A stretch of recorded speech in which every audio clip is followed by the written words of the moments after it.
Bonjour à tous. Donc je suis très heureuse de vous retrouver ce matin, en fait, ce midi, on va dire, pour vous présenter en fait, pour vous montrer en fait comment je fais le kéfir. Le kéfir, c'est une boisson millénaire qui apporte des probiotiques à l'organisme, qui est très intéressante, très désaltérante. Moi, je la fais en 3 litres, je la fais régulièrement et aujourd'hui, il fallait que je le fasse. Et je me suis dit que j'allais faire un petit changement au programme parce que ça valait le coup. Et donc en fait, moi j'ai une bonbonne. Ça me permet de faire 3-4 litres d'un seul coup, ce qui est quand même très pratique quand on en consomme beaucoup. Et donc pour ça, il vous faut de l'eau, tout simplement, du citron. Vous pouvez le faire dans des... Alors l'idéal, c'est de le faire dans des bouteilles comme ça pour pouvoir récupérer les fruits facilement si vous voulez faire qu'un litre déjà au départ. Après, il vous faut les grains de kéfir. Donc ça, c'est quelque chose qui va se multiplier à chaque fois que vous allez le faire. Donc vous allez en récupérer et vous pouvez, voilà, au bout de 15 jours, vous pouvez en donner à deux trois copines parce qu'en fait, vous allez en avoir énormément. Donc c'est des grains de kéfir qu'on va récupérer avec une passoire. D'ailleurs, qu'on récupère à la fin quand la boisson est fermentée et qu'on met au frigidaire avec un petit peu d'eau et un petit peu de sucre pour les nourrir et pour qu'elles soient comme en gestation en fait entre les deux boissons fermentées qu'on va faire.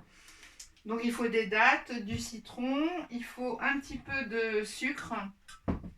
Donc exceptionnellement j'ai du sucre blanc en fait pour faire ou les confettis ou les confitures ou les boissons au kéfir. Parce que je me suis aperçue que le sucre de coco, les grains de kéfir, ils n'aiment pas ça du tout. C'est très bon pour l'organisme, mais eux, c'est des organismes. Ils ont pas dû être élevés avec le sucre de coco, donc ils n'aiment pas beaucoup. Et la boisson met longtemps à fermenter, ils se multiplient pas. Enfin, c'est très compliqué. Et donc j'utilise aussi des dattes. Alors pas les dattes Medjool que j'aime beaucoup. Parce que c'est un peu dommage parce qu'elles ont un certain coût ces dattes. Et deux, parce que moi j'utilise une bonbonne avec un goulot qui est assez étroit. Alors ma rondelle de citron, je la coupe en petits morceaux dans la longueur pour les pouvoir récupérer. Et là en fait ces dattes là, elles sont déjà dénoyautées et je vais les couper en deux pour qu'elles rentrent facilement. Donc il y en a beaucoup qui font cette boisson de kéfir. Donc on va compter à peu près. Moi j'ai mis 3 litres d'eau, mais vous pouvez en faire qu'un pour démarrer. Et donc moi j'utilise à peu près 3 dattes par litre. Donc là 3. Et là il m'en manque 2 puisque moi j'ai 3 litres. Donc en même temps je vous donne les vertus en fait de cette boisson qu'on utilise depuis des millénaires. En fait, c'est une boisson donc, qui amène bien sûr des probiotiques, qui réensemencent la flore intestinale. C'est une boisson qui a un impact très positif sur le système immunitaire. Elle a une action aussi purifiante pour le corps. Elle améliore aussi la condition des personnes qui ont de l'asthme, qui ont des problèmes respiratoires. Donc on est toujours dans l'actualité. Et également les personnes qui ont souvent de l'acné, des éruptions cutanées, de l'eczéma, des choses comme ça, tous les problèmes de peau. Donc là, j'ai mis mes 3 fois 3 dates. Je vais mettre la...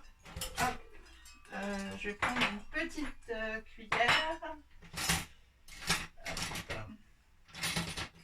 Alors, j'en ai pas, tant pis, on va prendre une grosse. On va essayer de mettre ça doucement. Donc c'est pareil, hein. Alors je vais mettre la main pour être sûre de ne pas en mettre à côté. On met à peu près 2 cuillères à soupe par litre. Donc voilà. Donc moi je vais mettre 2 cuillères à soupe 3 fois. 3 fois 2 cuillères à soupe puisque j'ai 3 litres. Et enfin c'est une boisson que vous allez laisser fermenter à température ambiante. Donc plus la température ambiante va être chaude, plus vite ça va aller en fait. Moins vous aurez besoin de la laisser. Moi l'hiver en fait, je mets parfois plus d'une semaine à, à ce qu'elle soit bien fermentée. Là en ce moment comme il fait très beau, très chaud, je pense que dans 2-3 jours c'est bon. À savoir que si vous la buvez, si vous avez des problèmes de constipation, vous pouvez la boire au premier jour de fermentation. Ça va avoir un effet un peu laxatif. Sinon, au bout de 2-3 jours, voilà, c'est tous les effets que je vous ai énumérés tout à l'heure, tous les bienfaits sur le système immunitaire, sur les intestins et sur les probiotiques. Donc là, on a mis notre sucre, nos dattes, tout ça. Donc là, je prends une petite passoire pour récupérer mes graines de kéfir, mes grains. Hop. Voilà. Alors par contre, je vais aller chercher, voilà, j'ai oublié, une cuillère en plastique. Parce qu'à savoir que les grains de kéfir, en fait, n'aiment pas le métal. Donc je vais vous montrer ce que c'est, les grains de kéfir, voilà.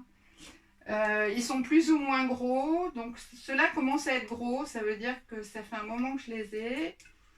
Ils vont grossir en fait à chaque fois que vous allez faire des boissons, ils vont grossir et se multiplier. Ce qui fait que en général, tous les mois, je donne à mes copines des grains de kéfir, voilà, j'en donne aux gens que je connais. Parfois je fais des petits posts sur Facebook, qui a besoin de grains de kéfir. Voilà, parce que c'est dommage de les... Bon, après, on peut les garder au frigidaire sans problème. Mais il y a des moments où je me retrouve avec vraiment 2-3 saladiers de grains de kéfir et c'est un petit peu dommage. Surtout que bon, je trouve que c'est bien que les gens prennent l'habitude d'en faire parce que c'est une boisson qui est vraiment rafraîchissante, agréable à boire l'été, voilà. Donc ça, c'est un kéfir que j'ai dû faire avec des figues. Vous allez voir beaucoup de recettes avec des figues. Mais moi, j'ai un peu arrêté parce qu'en fait, voilà, j'ai plein de petits grains et ça m'embête en fait d'avoir ces petits grains dans le... Voilà, je trouve que c'est beaucoup mieux si on a les dattes parce qu'on a le même pouvoir sucrant du fruit sec et en même temps, on ne se retrouve pas avec des petits grains partout. Donc là, une fois qu'on a mis tout ça, on va... Alors, je prends un filtre. Donc moi, j'ai trouvé ça parce que, voilà, c'est des filtres à thé. Et ça va être exactement la taille de mon goulot. Voilà, parce qu'il faut fermer de la poussière ou des insectes, mais pas fermer complètement pour que la fermentation se fasse. Donc là, quand on a mis tous les ingrédients, ben, on remue. Et on le laisse dans une... voilà, moi en général je le laisse là sur la table, sur le comptoir. Et vous allez voir, au bout de 2-3 jours, vous allez avoir les petits grains qui vont monter et qui vont descendre dans la bouteille. Hein. C'est preuve qu'ils sont en activité et que la boisson est en train de fermenter. Je voulais aussi vous dire, voilà, parce que moi, alors une fois que j'ai fait ça, en fait, je filtre dans des bouteilles que j'ai pas là sous la main. Oui, si, voilà. Je filtre et je mets dans ces bouteilles-là. Et quand j'ai filtré, donc j'ai retiré le citron, les dattes et les grains de kéfir, je mets en fait je l'achète chez un herboriste. C'est des fleurs d'hibiscus, voilà. Donc en fait, la fleur d'hibiscus en plus va donner un petit goût acidulé et surtout, elle va donner une très jolie couleur rose, un peu comme mon haut. Plus ou moins selon, vous allez mettre beaucoup de fleurs, beaucoup de fleurs ou pas beaucoup de fleurs. Voilà, et donc moi j'arrive à en faire boire à mes petites filles, surtout une, Alice, qui adore ça. Et en fait, c'est très très bon pour elle et elle doit le sentir parce qu'elle aime beaucoup la boire.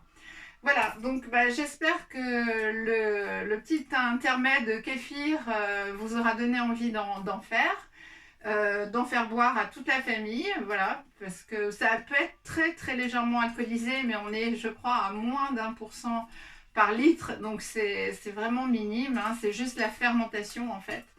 Et c'est vraiment quelque chose qu'on peut boire toute l'année, qu'on peut offrir comme ça à des gens qui arrivent l'après-midi quand il fait chaud. Voilà, on n'a pas forcément envie de boire du thé ou du café, des trucs comme ça. Voilà, donc, et demain, alors on va se retrouver demain pour faire les fromages de cajou. Donc on va faire la ricotta. En fait, c'est les mêmes bases, mais qui vont servir selon l'eau qu'on va mettre, en fait, qui vont servir et les ingrédients à faire ou de la ricotta, ou des faux fromages, ou de la béchamel de cajou, qui va vous servir, qui va remplacer la béchamel.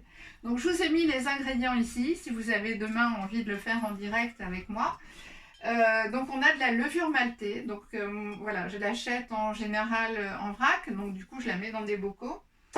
On va avoir besoin alors de grains de poivre, je vous expliquerai pourquoi, de jus de citron, de sel, de poivre, un petit peu d'ail si vous voulez, et des noix que vous allez faire tremper tout de suite. Voilà. Alors moi, je ne suis pas avec la noix de cajou parce que j'en ai pas à la maison.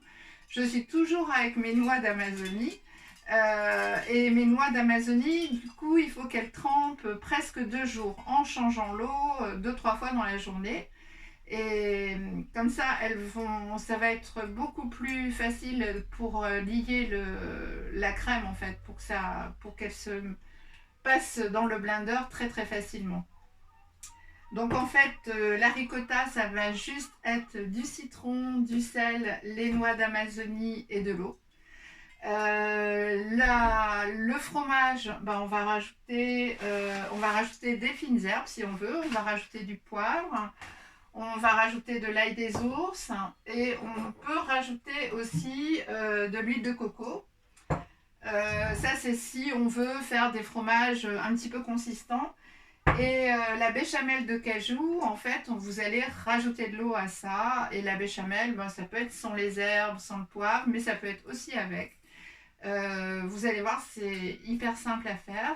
Et du coup, après-demain, on fera des sortes de sushis. En fait, il y a plusieurs variétés. En fait, le nom, on le prend au nom des aliments qu'on connaît, mais vous allez voir, on peut faire des choses très, très sympas que les enfants peuvent manger comme ça aussi, avec de la mangue, avec des fruits.